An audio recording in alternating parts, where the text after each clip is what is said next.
Assalamualaikum warahmatullahi wabarakatuh.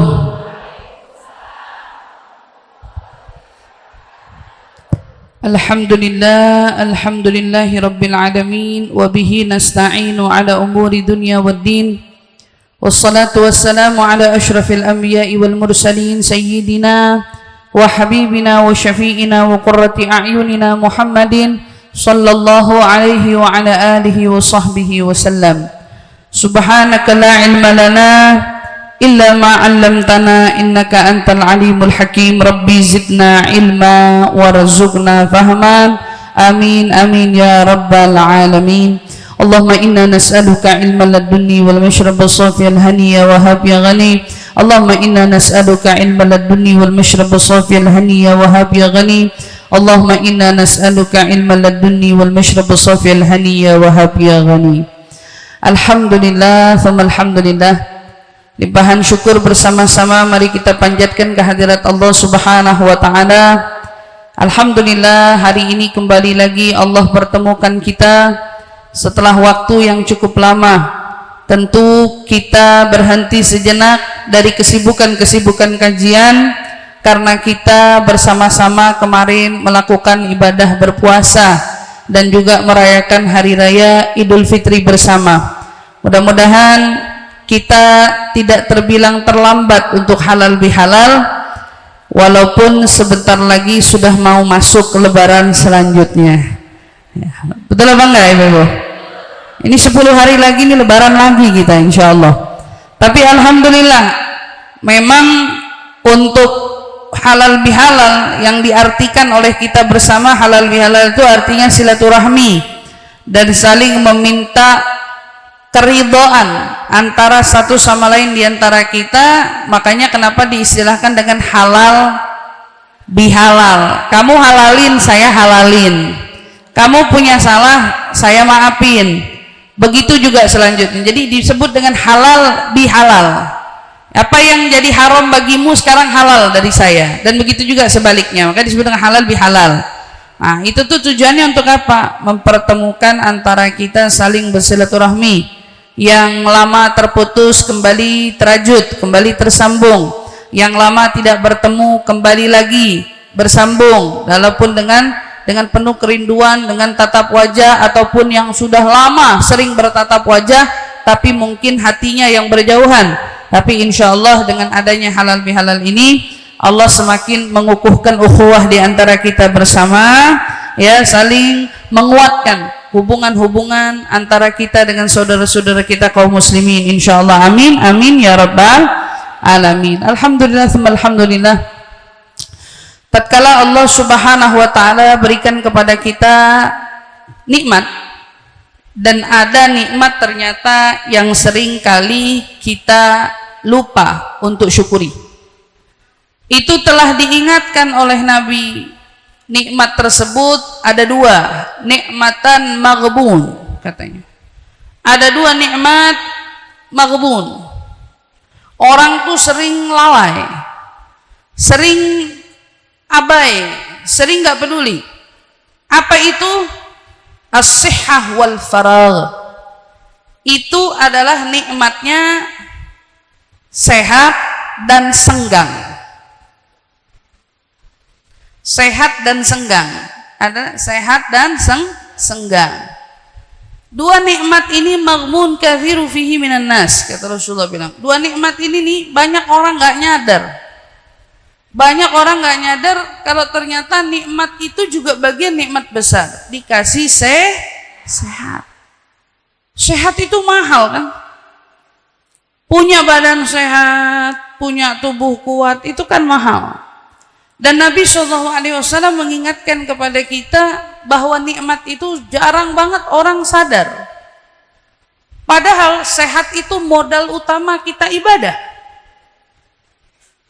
Tanpa kesehatan itu kita ngerasain ibadah itu setengah-setengah.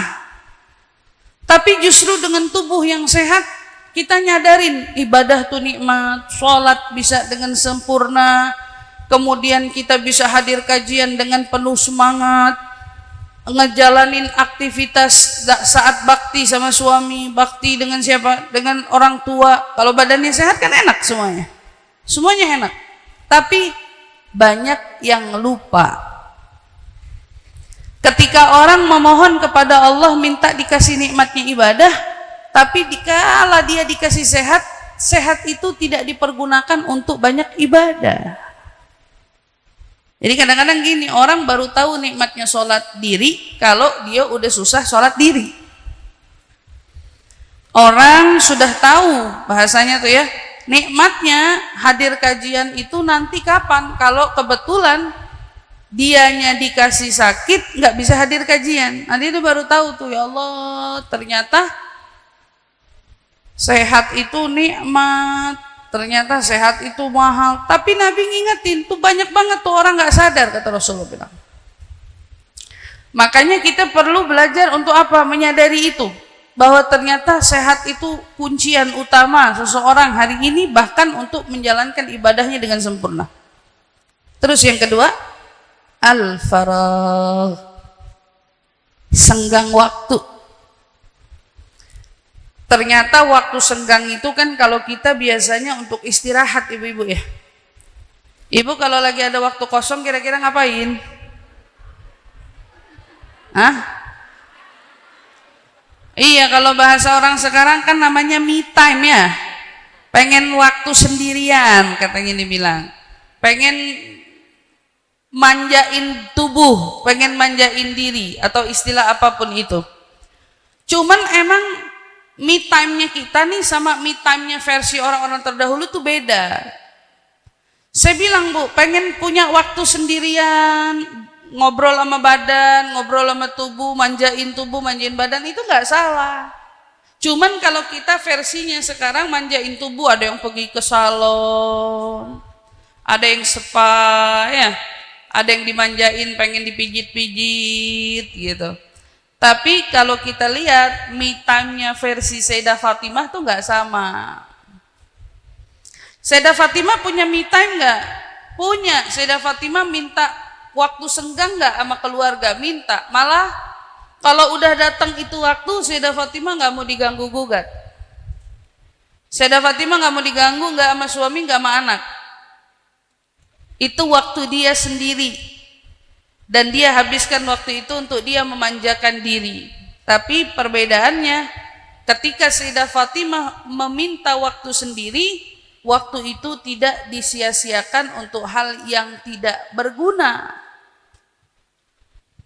Tidak hanya digunakan untuk istirahat-istirahat belaka, tetapi Sayyidah Fatimah meminta waktu itu adalah waktu dia untuk mendekat kepada Tuhannya. Sampai waktu itu dijadikan waktu berharga untuk kita hari ini. Sayyidah Fatimah itu waktu me time-nya hari Jumat habis asar sampai maghrib. Itu nggak ada yang bisa ganggu. Wafatnya aja di jam-jam itu. Makanya Sayyidah Fatimah ketika wafat gak didampingin orang di kanan kirinya. Dia wafat sendiri. Karena me time. Karena dia ingin betul-betul menyendiri untuk menghabiskan waktu berduaan hanya kepada Allah Subhanahu wa Ta'ala. Tapi dengan edisi kita hari ini, subhanallah, kita nyadar bahwa ternyata yang Nabi sebut waktu senggang itu, banyak dari kita hari ini menjadikannya untuk nonton drama, iya kan? Dramanya udah macem-macem. Dulu ada cuman satu sinetron, sekarang mah keren-keren. Macem-macem, ada yang nonton drama Korea, ada yang drama Cina. Kalau disingkat yang satu drakor, yang satu dracin. Iya. Ada lagi dratur katanya, dramaturgi. Pokoknya macem-macem deh. Kita bilang kan itu me time-nya kita gitu ya. Nah, salah nggak sih? Pertanyaannya salah nggak sih ketika kita mengambil waktu untuk berjeda sejenak dari kesibukan kita atau rutinitas kita tapi kita menggunakan itu untuk nonton saja. Apa salah atau tidak? Sebetulnya tidak sepenuhnya salah, Bu. Jika ketika ibu menghabiskan waktu, ibu ada selingan ibadah lainnya. Aduh, pengen banget nih nonton. Tangannya pegang tasbih nggak? Takutnya kalau giliran seru tasbihnya ditaruh. Anak katanya nggak seru ya kalau lagi nonton gitu. Memang kan dalam kaidah waktu itu kita diajarin sama ulama, Bu. Khudh sa'ah li rabbik sa'ah li qalbik. Ambil waktu sesaat untuk Tuhanmu, sesaat untuk dirimu. Ambil, kamu boleh ngerjain apapun yang kamu mau, asal jangan ngerjain yang haram.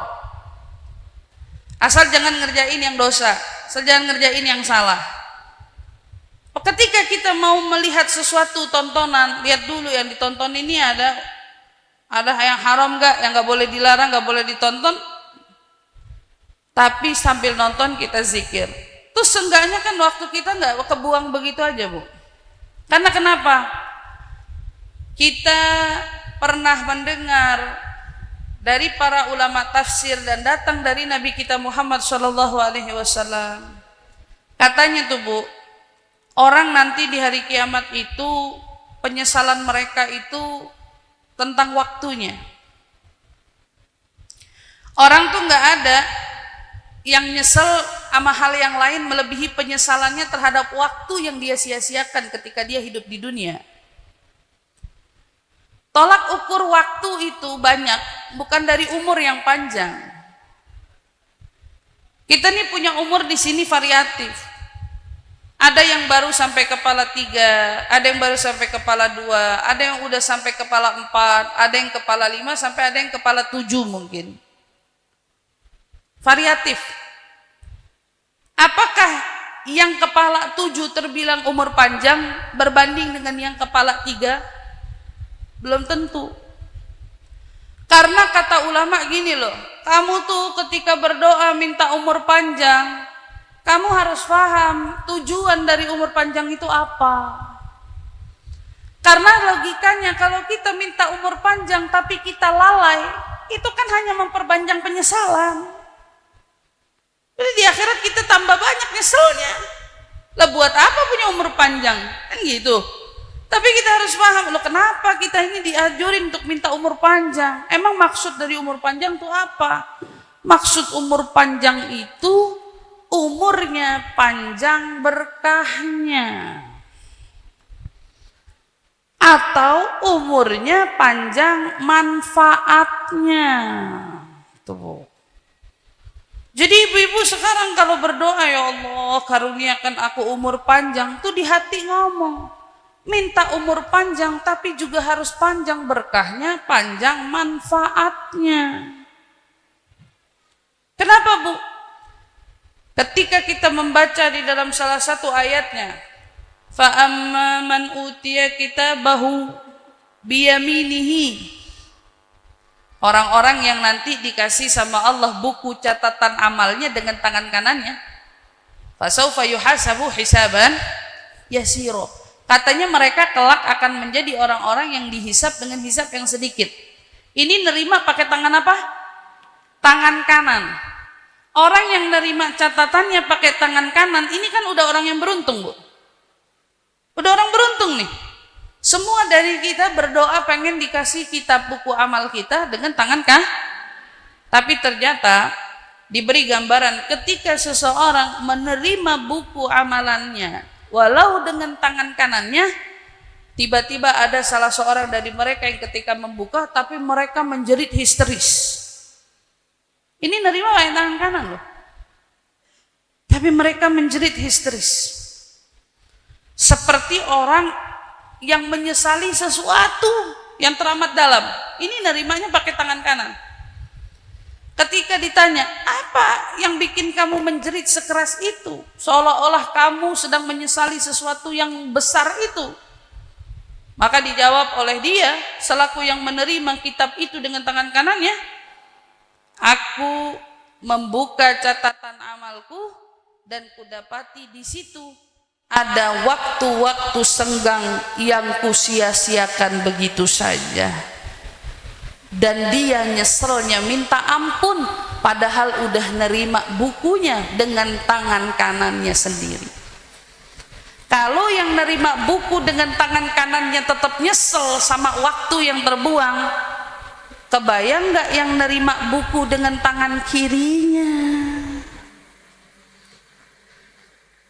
Atau yang lebih parah, nerima buku dari belakang punggungnya.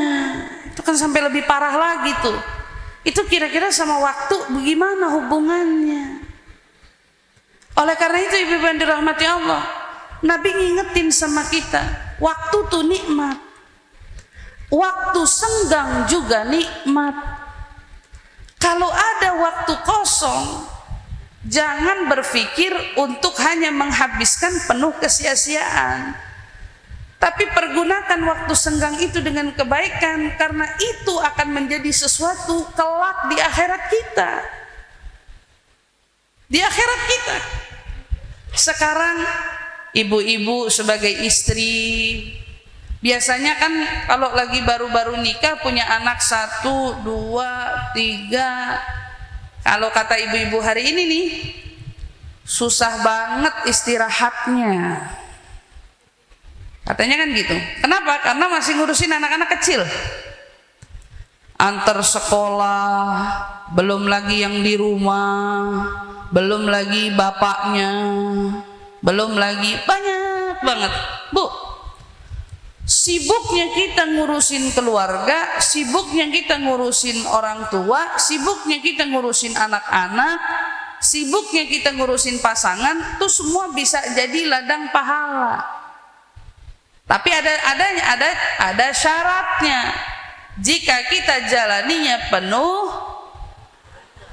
keikhlasan, jalaninnya tuh ikhlas. Pada semua keadaan ridho, itu kesibukan kita yang seolah kata kita, kapan ini istirahatnya? Ya Allah, perasaan anak baru merem, toto lihat baju cucian penuh.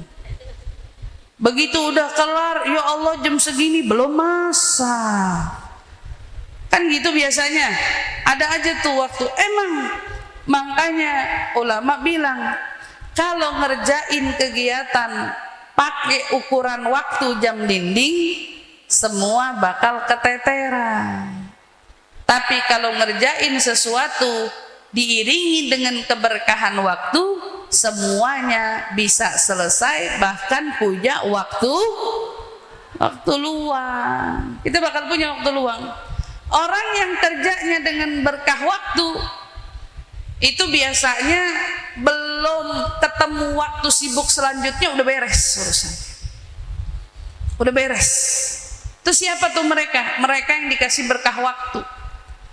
Adapun orang yang ngerasa, ya Allah ini belum, toto ini belum, ini lagi. Ya Allah ini belum, ini lagi. Udah datang lagi.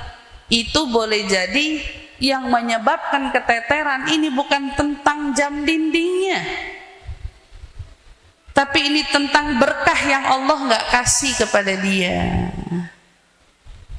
Makanya Bu, orang mau nambahin hari sebanyak apapun, nggak bikin urusan jadi kelar. Saya bilang, saya rasanya kalau hari bisa dibeli, kita pengen beli ya. Tapi kalau dipikir-pikir, buat apaan ya? Buat apaan tuh beli hari? Lihat, kalaupun ada ucapan kita ingin punya hari lain, ucapan itu hanya akan diucapkan oleh mereka yang besok sudah memang tidak lagi punya hari. Orang kalau udah masuk ke liang lahat tuh, udah dikubur, udah nggak punya lagi kesempatan, itu waktunya mereka akan menjerit-jerit, farji'na na'mal sholihan. Mereka akan berkata kepada Allah, ya Allah tolong balikin lagi kami ke dunia, balikin lagi kami ke dunia. Bukan karena dia mau mastiin anaknya baik-baik aja, Bukan karena dia mau mastiin suaminya atau dia mau mastiin keluarganya, bukan. Tapi dia minta dibalikin lagi ke dunia, na'mal solihan. Tolong balikin kami ke dunia, kami ingin beramal soleh.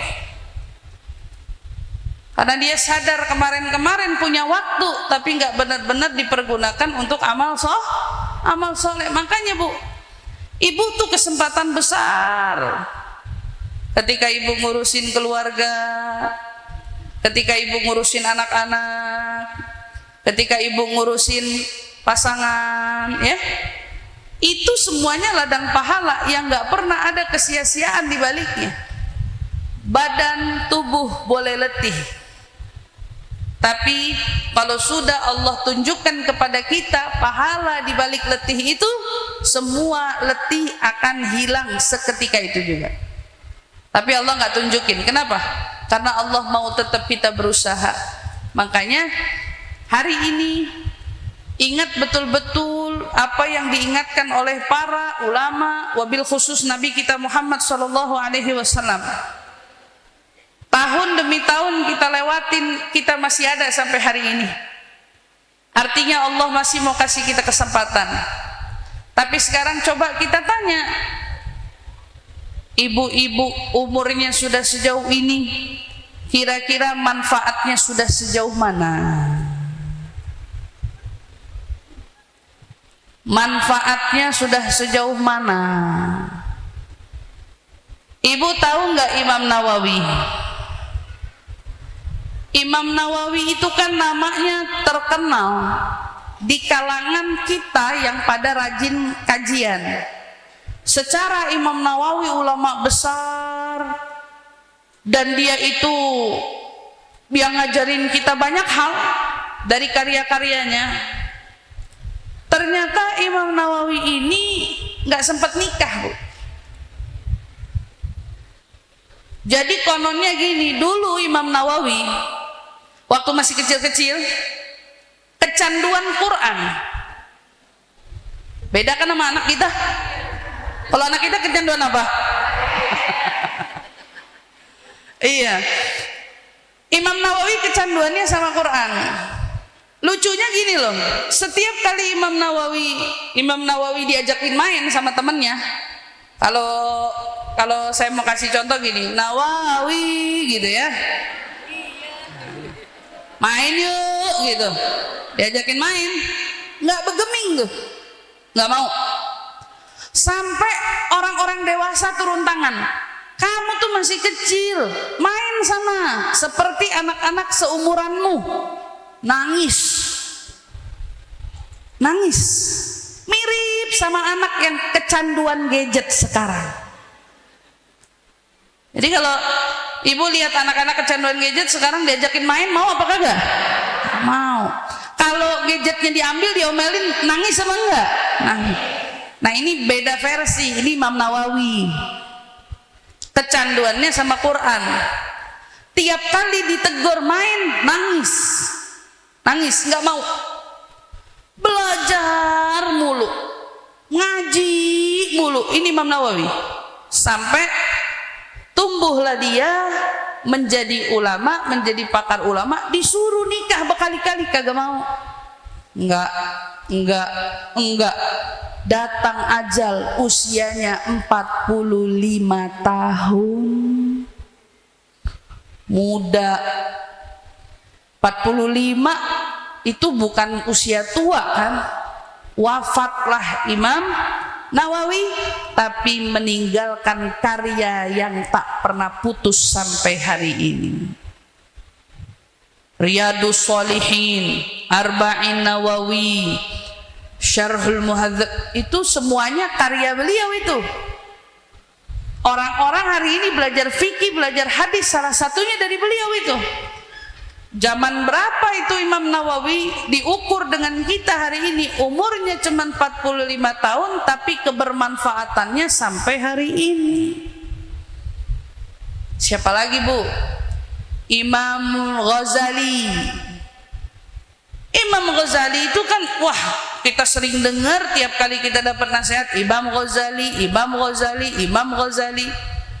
Imam Imam Ghazali juga nggak jauh beda sama Imam Syafi'i. Singkat ceritanya, Imam Ghazali yang segitu luar biasa dengan karya-karyanya wafat umur berapa? 55 tahun. Tapi yang 145, yang 155 karyanya itu loh yang nggak putus-putus. Jadi gimana? Apa kita harus semuanya membuat karya agar kita ini punya kebermanfaatan usia? Enggak selalu gitu, Bu. Saya mau kasih contoh yang lebih nggak kalah hebat. Dia bukan meninggalkan berupa suatu karya. Dia meninggalkan harta. Yang hartanya tidak habis dimakan waktu. Kalau orang sekarang nih Ibu lihat punya uang, biasanya tuh uangnya pindah ke anak, dari anak belum tentu nyampe ke cucu loh. Habis. Bapaknya, orang tuanya berjaya, meninggal, jadi warisan ke anak. Ketika anaknya hidup, makan dari warisan, belum sempat ngewarisin ke cucu, udah habis hartanya, udah habis. Kalaupun ada, paling pindah ke cucu, itu juga biasanya nggak lama-lama, udah habis. Tapi seorang sahabat Nabi yang bernama Utsman bin Affan, bayangin Bu, dia orang kaya dari kapan tahu. Zamannya Nabi aja, orang sudah kenal siapa yang namanya Utsman bin Affan. Sayyidina Utsman bin Affan itu dengan kekayaannya tentu dong menjadi penyokong Nabi. Tapi ketika menjadi penyokong Nabi, dia kan nyokongnya di masa itu kan. Masa itu semua sahabat yang membantu Nabi di masa itu ada beberapa, termasuk Sayyidina Abu Bakar As-Siddiq. Tapi berbeda dengan Sayyidina Utsman. Ketika Sayyidina Utsman ini menjabat menjadi khalifahnya Nabi, ada satu kisah unik di daerah Madinah. Kejadian orang Yahudi semena-mena mengambil kesempatan ketika masa paceklik, musim panas. Orang mau cari air susah. Yang punya air cuman yang si Yahudi ini.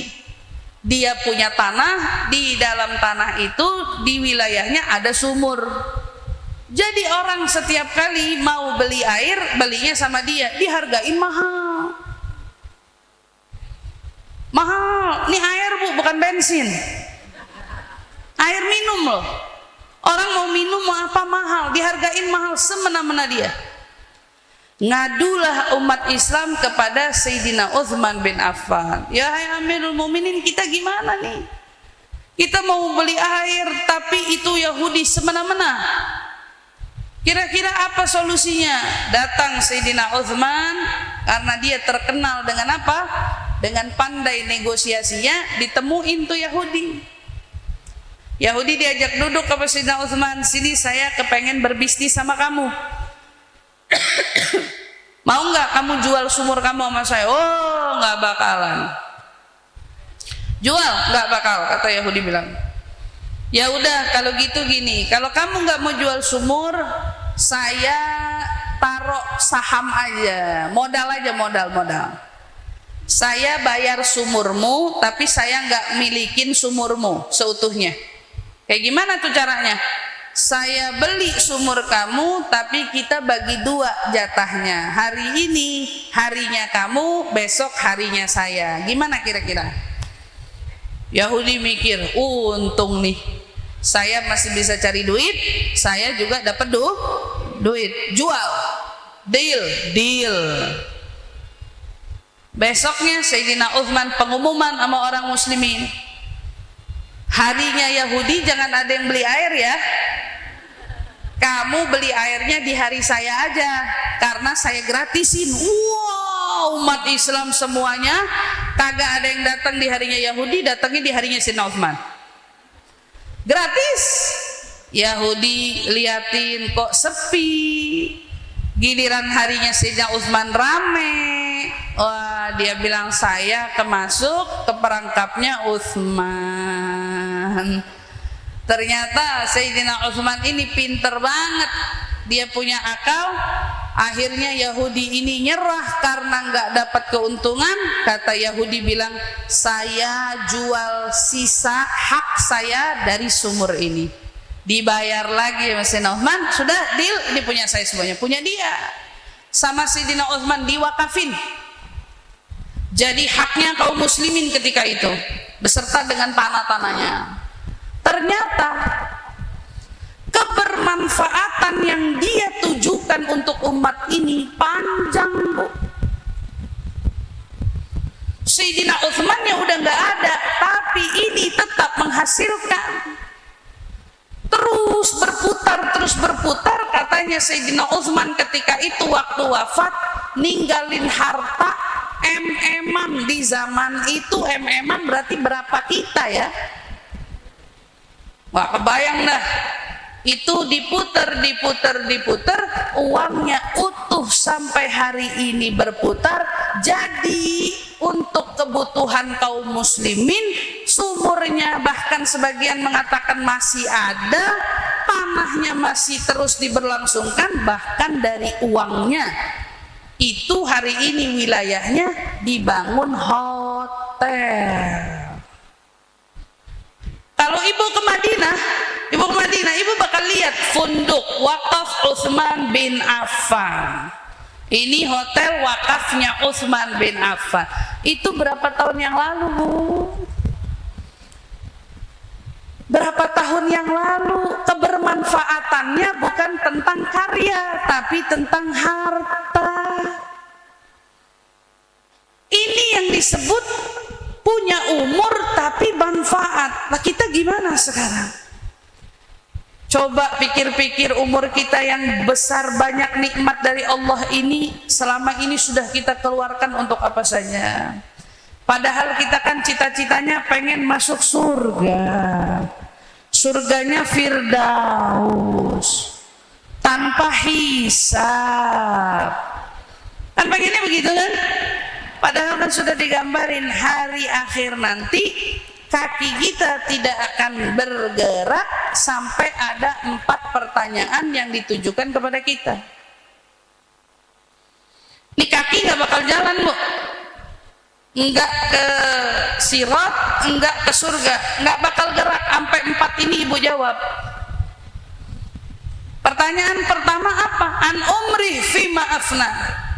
Yang bakal ditanya sama Allah, umurmu saya kasih berapa? Nanti kita nyaut, umur saya ketika wafat sekian ya Allah. Kamu apain aja tuh?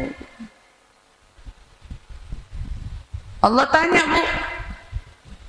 Makanya kan hati-hati kalau sampai di umur sekarang kita masih repot aja ngebenci, repot aja mendengki, repot aja ngurusin orang, repot sama urusan-urusan yang gak seperlunya kita harus repotin, tapi malah jadi urusan kita. Ingat tuh, Allah tanya, umur kamu berapa? Nyaut dia 50, 60, 70. Dikasih umur berapa, dia bakal ditanya sama Allah, tuh umur kamu apain aja? Kamu habisin buat apa? Betapa ruginya seseorang ketika Allah bertanya tentang itu, dia jawab, ku habiskan usiaku untuk kelalaian, untuk kemaksiatan, atau mungkin untuk kebencian, kemarahan. Tapi coba kalau diganti, orang ini ketika ditanya, kemana kau habiskan umurmu? Dia jawab, ku habiskan untuk mengabdi kepadamu ya Allah. Ku habiskan untuk melayani yang kau perintahkan ku layani ya Allah. Ku habiskan untuk mencari nafkah yang halal demi menjalankan perintahmu ya Allah. Itu ditanya sama Allah, ditekan lagi, an syababih fima ablah. Ditanya waktu muda ente ngapain aja? Makanya nih kalau ada anak-anak muda nih, anak-anak muda yang masih muda, saya bilang umur tuh mahal. Makanya yang pertama Allah tekankan lagi setelah Allah tanya umur, waktu muda ngapain aja. Kalau mudanya sudah sibuk dengan kebaikan, alangkah beruntungnya dia. Karena ternyata kan besok di antara orang-orang yang dikumpulin di padang mahsyar, Bu, orang-orang sedang dalam kepanikan, ketakutan ketika Allah Subhanahu wa taala mendekatkan matahari begitu dekat dengan dia, ada orang yang duduk manis santai, nggak bergeming. Ada orang yang santai, tenang-tenang aja, dan ternyata mereka ada 7 kelompoknya. 7 kelompok nih. Di antara 7 itu dia nih yang waktu mudanya udah sibuk ngerjain ketaatan di jalan Allah. Syabun nasya'a fi ta'atillah, 7 golongan hari di mana nggak ada naungan kecuali naungannya Allah. 7 golongan ini yang dapat diantaranya imam adil, diantaranya seorang yang hatinya tertaut pada majelis. Kan ini kita harusnya berpeluang loh, Bu. Ibu-ibu cinta nggak sama majelis? Beneran cinta apa enggak? Kita nih harusnya punya peluang untuk mendapatkan nikmat ini besar loh. Tapi jangan sampai cinta sama majelis cuma sebatas mau seragaman doang. Mau seragaman doang lah, bajunya seragam, nanti hatinya nggak seragam, repot. Karena orang yang diukur sama Allah itu hati tertaut sama majelis, tertaut dengan segala yang menyangkut majelis, berarti menyangkut semua orang-orang yang ada di majelis. Tuh hati, dia dapat privilege, dapat kenikmatan. Orang lagi panik dia tenang aja, orang dia dapat ruangan khusus dari Allah. Dan selanjutnya itu tuh muda, tapi dari muda udah sibuk mendekatkan diri kepada Allah. Itu siapa tuh anak muda yang paling sibuk sama majelis, sama masjid, sama kebaikan, sama sosial. Maka ibu-ibu kalau ukur-ukur, ya Allah dulu waktu saya muda-muda segitu saya ngapain ya? Oh ternyata saya aktivis panti asuhan. Alhamdulillah. Saya dari muda begitu udah cinta banget sama pengajian. Tapi coba kalau pas ukur, ya Allah pas muda lagi sedang-sedangnya tuh. Cepet-cepet ganti sekarang.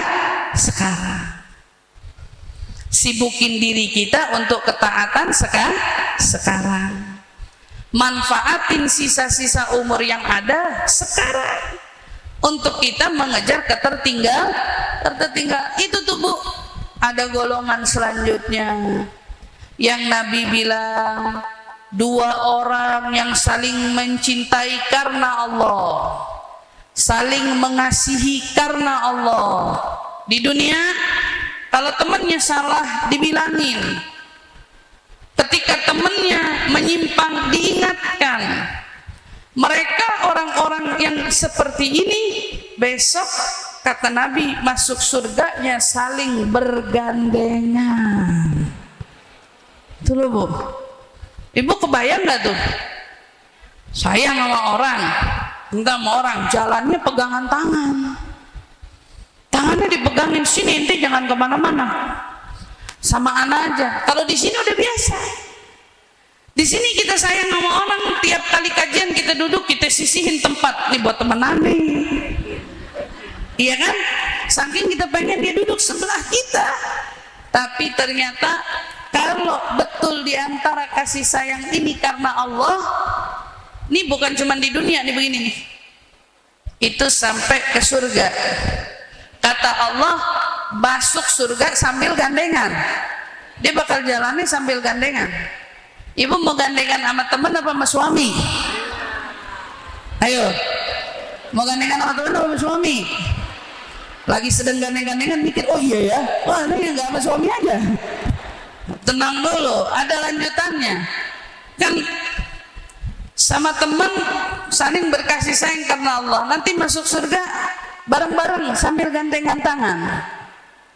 Bu, katanya ketika salah satu dari mereka ada yang ketinggalan amal, temannya ternyata lebih unggul pahalanya, lebih unggul kebaikannya, hatinya lebih baik, hatinya lebih bersih, hatinya lebih jujur, hatinya lebih, begitu dia dihisab, Allah bilang masuk ente ke dalam surga. Dia bilang, ya Allah, ku dapati semua amal ini, tapi ketika dulu aku mengerjakannya, aku tidak seorang diri, ada sahabatku, ada temanku, teman-temannya nih, diingat ada fulana, dia dulu ngajinya bareng sama saya, dulu jalannya bareng sama saya, bareng. Apa bu yang terjadi? Kata Allah, mana saudaramu? Cari dia. Dicari sama dia, bu, dapat, ditarik. Kata Allah, sekarang dengan tangannya tarik dia masuk surga bersama denganmu. Tarik. Ustazah, masalahnya kita juga kepengen bukan cuma sama sahabat, tapi kita juga kepengen bergandengan sama orang-orang lain yang kita cinta, dari keluarga, dari anak-anak, dan dari semua. Dan di situ juga Allah Subhanahu wa taala telah menerangkan kepada kita di dalam surat Ar-Ra'd ayat 23 kalau saya tidak salah sampai 24. Singkatnya Allah menyampaikan gini, nanti di surga itu kan ada 8 ya. Ada surga Firdaus, ada surga Jannatun Na'im, ada surga namanya Aden. Aden itu di mana? Kata ulama sebagian Aden itu di tengah. Ini golongan 2. Ini 2 ini. Besok di tengah orang-orang santai, dia lebih santai. Apain? Karena Allah suruh dia masuk surga lewat jalan tengah ini, bu. Kamu masuknya dari Jannatu Aden ya. Kenapa disuruh Jannatu Aden? Emang surga Aden itu surga apa? Surga Aden itu surga terindah tentang tamannya. Ada sungai mengalir, ada air terjun. Pokoknya keindahannya mala ainun ra'at wala udhunun sami'at wala khatar ala qalbi bashar. Orang ini disuruh sama Allah lewat mana? Lewat Jannatu Aden. Ente masuk surga, ente lewat pintu Aden, jangan lewat pintu yang lain. Padahal dia mau kemana? Dia mau ke Firdaus, tapi sama Allah lewat pintu taman, lewat situ ya. Kata ulama, kenapa disuruh lewat pintu taman? Saya mau tanya, ibu-ibu hari ini kalau lagi sumpah, mau rekreasi nggak? Capek, mau rekreasi nggak? Lagi banyak masalah, pengen rekreasi nggak? Biasanya kalau rekreasinya di mana?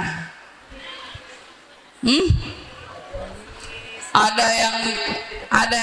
Saya nggak lagi nanya di majlis, kalau di majlis mah buat level orang-orang tinggi tuh. Ini lagi capek, dia biasanya rekreasinya mau kemana? Pengen lihat pemandangan, ya kan? Pengen lihat curug katanya, pengen lihat curug ya. Kalau di kita versinya curug ya, pengen lihat sungai, pengen lihat laut umpamanya gitu. Iya, biasanya kita nyari sesuatu untuk melepas penat sesaat. Allah itu tahu loh capeknya kita. Orang yang di dunianya terlalu banyak capeknya, tapi dia tetap mau usaha. Terlalu banyak letihnya, tapi dia tetap mau usaha. Terlalu banyak sedihnya, dia juga tetap mau usaha. Untuk apa? Untuk terus berusaha menjadi hamba. Di balik ujian-ujian hidupnya, nggak ada satupun yang bikin dia berhenti untuk ibadah. Di balik letih-letihnya, nggak bikin dia terlambat untuk ibadah. Allah tahu betul akan lelahnya, Allah tahu betul akan capeknya. Allah tahu betul akan semua penderitaannya, makanya sama Allah, masuklah kamu dari pintu Aden. Ketika orang ini masuk, orang ini bakal ngelihat semua keindahan yang ada, sampai ulama bilang itu bakal ngilangin semua letihnya. Ketika di dunia, malaikat datang nanya, pernah nggak kamu di dunia ngerasain rasa sakit, sedih, berat, ujian, dan lain sebagainya? Dia bakal jawab spontan, saya nggak pernah ngerasain letih apapun, nggak pernah. Lupa dibikin sama Allah, baru ngasukin kaki ke dalam Jannatu Adnin, baru masuk. Air matanya yang dulu tumpah di dunia tuh, entah mungkin karena cemoohan orang, entah mungkin karena kekecewaan yang dibuat oleh orang, atau mungkin karena penderitaan, ujian-ujian yang datang dalam hidupnya, itu semua berganti menjadi sesuatu yang Allah buat dia melupakan semuanya. Cuman dari satu ngelihat surga, baru satu kali. Kamu pernah nggak ngerasain sakit? Nggak pernah ya Allah. Kamu pernah nggak dulu nangis? Nggak pernah ya Allah. Nggak pernah. Dia bikin, Allah bikin lupa sama semua penderitaannya, dikasih senang, nikmat, cuman gara-gara masuk dari pintu Aden.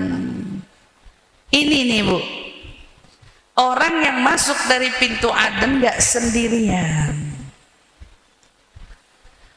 Dia bisa gandengan sama suaminya, dia bisa gandengan sama anak-anaknya.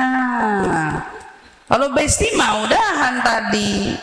Ini sama keluarga. Maksud kita mau besti doang, keluarga kita di mana? Pasti kan kita di sana juga nggak nyariin teman aja, kita nyariin orang tua kita.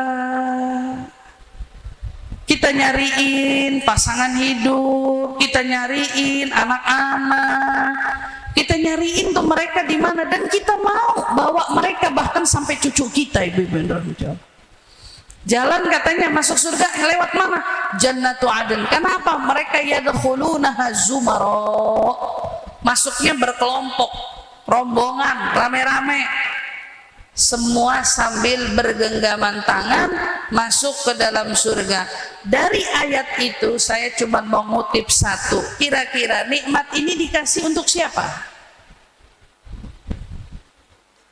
Siapa tuh orang yang bisa masuk? Bawa siapa Bu? Bawa suaminya, anak-anaknya sampai cucunya tuh, atau teman-temannya, orang tuanya, siapa?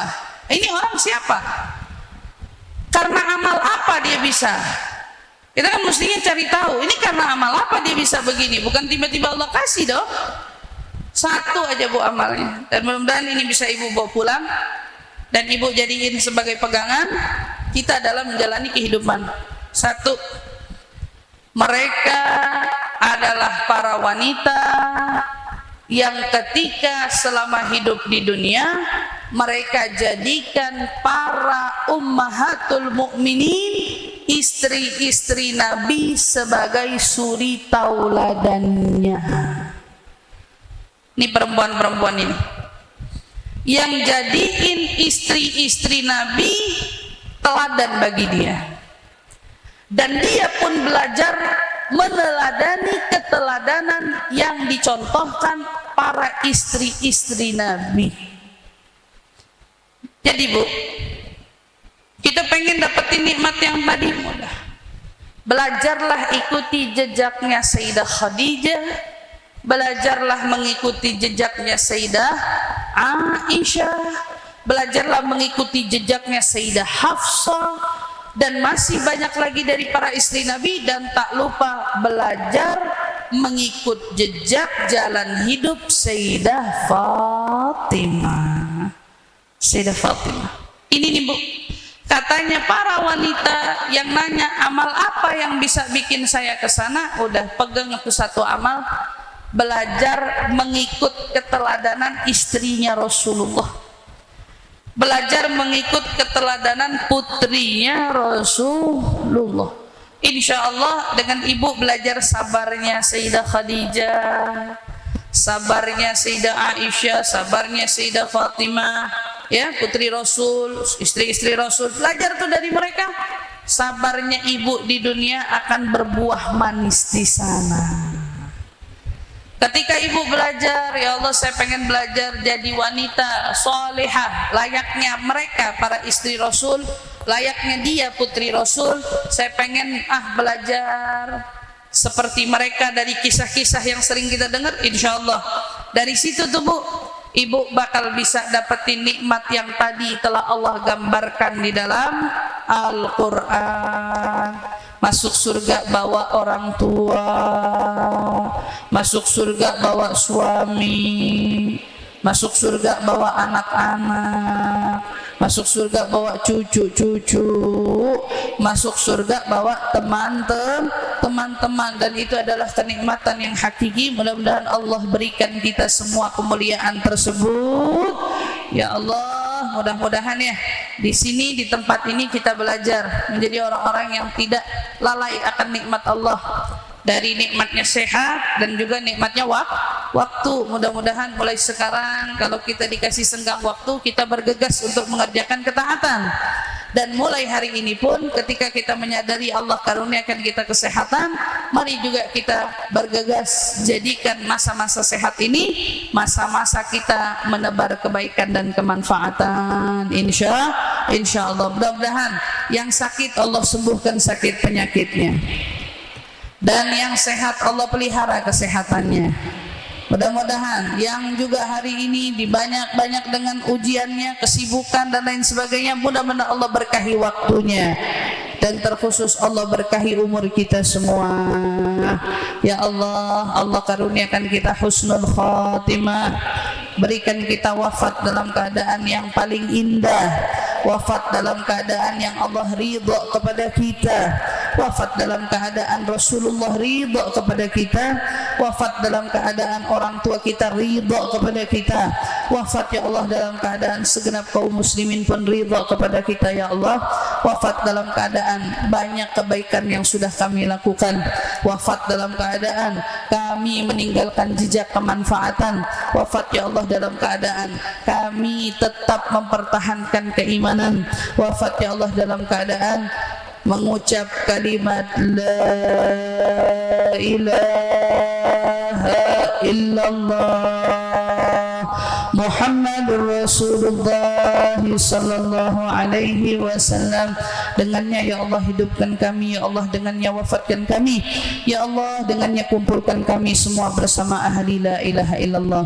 Allahumma ya Allah di tempat yang penuh dengan kebaikan ini jangan sisakan dosa-dosa kami. Buat kami pulang dari tempat ini semua dosa-dosa kami telah Kau ampuni ya Allah. Allahumma ya Allah di tempat yang penuh dengan kebaikan ini banyak kekhilafan-kekhilafan kami ya Allah. Maka dengan duduknya kami di tempat yang mulia ini, ganti kesalahan-kesalahan kami dengan kebaikan dari kasih sayang-Mu dan rahmat-Mu ya Allah. Allahumma ya Allah Kau berikan kami nikmat yang begitu banyak, nikmat yang begitu besar. Kau hadirkan kami lahir dari orang tua yang hebat ya Allah. Orang tua kami yang telah berpulang, ampuni dosa-dosanya ya Allah. Luaskan kubur mereka ya Allah, jadikan kubur mereka raudhatan min riyadil jannah ya Allah. Orang tua kami yang masih ada ya Allah, panjangkan umur mereka, sehatkan badan mereka, bahagiakan hati mereka. Jadikan kami anak-anak yang berbakti ya Allah kepada mereka ya Allah. Jadikan semua pahala kebaikan yang kami lakukan mengalir deras untuk mereka ya Allah. Allahumma ya Allah Kau berikan kami nikmat karunia rumah tangga ya Allah. Jadikan rumah tangga kami rumah tangga yang sakinah, mawaddah, warahmah ya Allah.